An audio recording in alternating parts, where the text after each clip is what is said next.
Welcome to the DX Today podcast, where you get facts and no hype. I'm Ryan, and joining me today is Chloe. Hi, everyone. And wow, Ryan, what a day to be talking about tech. It's December 25th, 2025. And if you've opened your ChatGPT app today, you know exactly what we're diving into. OpenAI has basically turned the most popular productivity tool on the planet into a full-blown holiday ecosystem. It is a calculated move, Chloe. While the headlines are focusing on the magic of it all, we're looking at a massive strategic pivot. For years, ChatGPT was essentially a text box. Today, it's a multimodal hub. OpenAI isn't just giving us a digital Santa, they are demonstrating dominance in video generation, real-time vision, and modular AI architecture. Exactly. And the feature everyone is talking about, the one currently blowing up on X, is the Santa Selfie Sora Easter egg. I tried it this morning, Ryan. You sent a gift emoji, just the gift emoji, and the whole interface changes. Right, and it's not just a filter. Let's look at the tech behind that. When you send that emoji, the app triggers a prompt for a selfie. It then feeds that image into GPT 5.2 for recognition and uses the Sora video generation model to render a 30-second personalized video message. This isn't the Sora we saw a year or two ago. This is showing off temporal consistency. Meaning Santa doesn't have 6 fingers or a melting face. Exactly. The video is stable, the lighting matches your selfie, and most importantly, it's personalized. That's the naughty or nice part, right?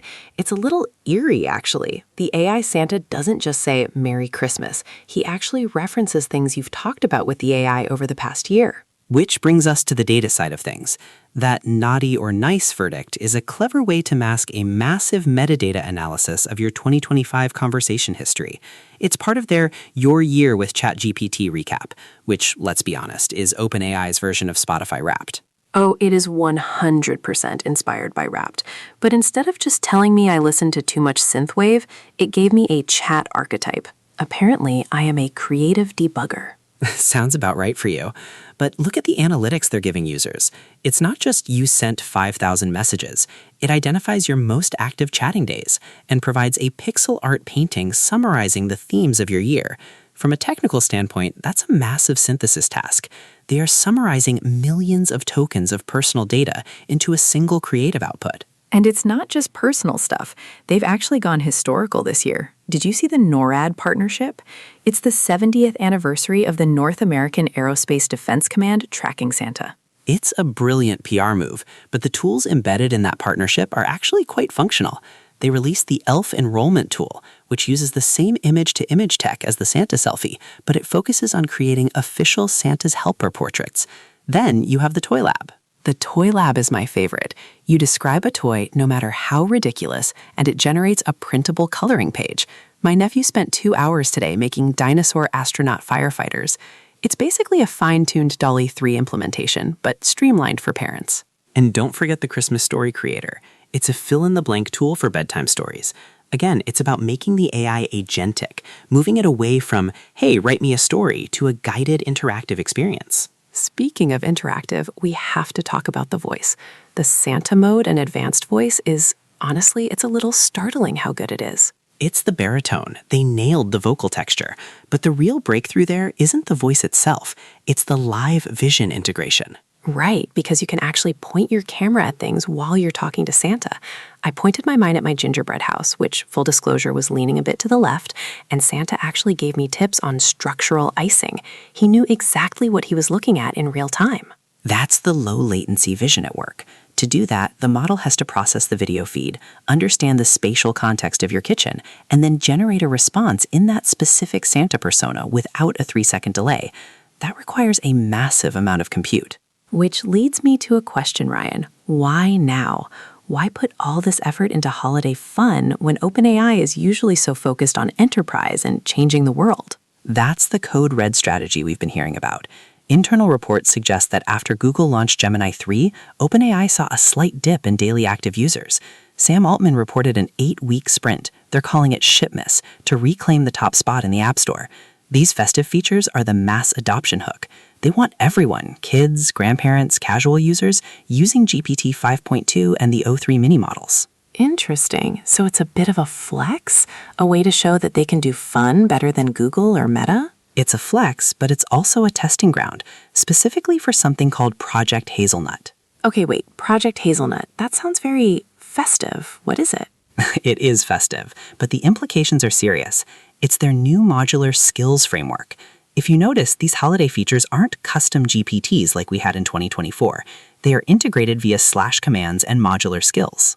Oh, you're right. I didn't have to go to a separate store. It was just there. Exactly. This is OpenAI moving away from the custom GPT bloat. Project Hazelnut allows the model to load specific skills like the Santa voice or the Sora-Powered generator on demand. This reduces the context window bloat and makes the app much faster, even during peak holiday traffic. They're using Christmas as a massive beta test for how ChatGPT will function in 2026. That makes so much sense. But Ryan, we have to address the elephant in the room, or rather the Santa in the room. There's been some pushback regarding the age restrictions. You're talking about the 13+ requirement for the Santa voice? Yeah, a lot of parents were frustrated this morning when they realized their younger kids couldn't officially use the Santa mode account features. It's a safety protocol, Chloe. OpenAI cited concerns about child AI attachment. When you have a voice that sounds that human and it's role-playing as a figure of authority and magic like Santa, the risk of generative hallucinations becomes a high-stakes issue. If the AI says something weird or breaks character, it can be distressing for a 6-year-old. I guess I see that. It's about preventing that deep emotional bond with an algorithm. Precisely. And they're also being very careful with data privacy this year. They've stated that Santa mode interactions are ephemeral. They aren't saved to your chat history, and they aren't used to train future models. They want this to feel like a gift, not a data harvesting operation. I did notice they reset the usage limits for everyone today. Even free users got a big chunk of time with the advanced voice mode. It's the first hit as free model. Get people hooked on how natural the voice sounds, and they'll be more likely to subscribe to Plus in January. You are so cynical, Ryan. Can't it just be Christmas cheer? In the tech world, Chloe, cheer is always a metric. But look, we should talk about what this means for next year. If 2025 is the year of holiday skins, what is 2026? The report mentions agentic holiday planners, and honestly, I'm here for it. Describe what that looks like. Well, imagine instead of just talking to Santa, you have an AI agent that actually has access to your shopping list, your calendar, and your budget. It's not just suggesting gifts, it's tracking the shipping, coordinating the family dinner Zoom calls, and maybe even participating in the virtual family dinner. That's where the O3 Mini and these reasoning models come in. We're moving from generative AI, which just creates content, to agentic AI, which performs tasks. The 2025 holiday suite is the transition point. Today, it's a Sora-Powered Santa selfie. Tomorrow, it's an AI agent that's essentially your personal holiday assistant. It's wild to think about how far we've come. I remember when holiday AI was just asking Siri to tell a Christmas joke and getting a pretty bad pun in return. Now we're talking about real-time video generation and spatial awareness. It's a 70-year jump from the first NORAD radio calls to a Sora-integrated Santa. But we should remind our listeners, as exciting as these tools are, they are still experimental. The Sora video generation, while impressive, still has usage caps because the GPU cost to render a 30-second video of Santa is astronomical. Oh, definitely. I had to wait about 2 minutes for my video to render. It wasn't instant. And that's the bottleneck. OpenAI is showing us the future, but they are also showing us the current limits of the hardware. They can do it for a day as a gift, but running this level of multimodality for 200 million users every day, we aren't there yet. Not yet, but if Project Hazelnut and these modular skills are the answer, we might be closer than we think. We'll see. But for today, the code red seems to have worked. ChatGPT is the talk of the holiday. It definitely is. Before we wrap up, Ryan, did you get your chat archetype yet? I did. Apparently, I am the fact-checking stoic. No way.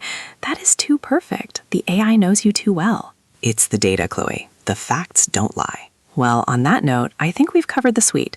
From the Sora selfies to the strategic code red against Google, 2025 is officially the year AI saved or at least took over Christmas. It's a brave new world of holiday traditions. We'll be back next week to look at what's coming in 2026. Bye. Thanks for listening to the DX Today podcast. We'll see you in the new year. Bye.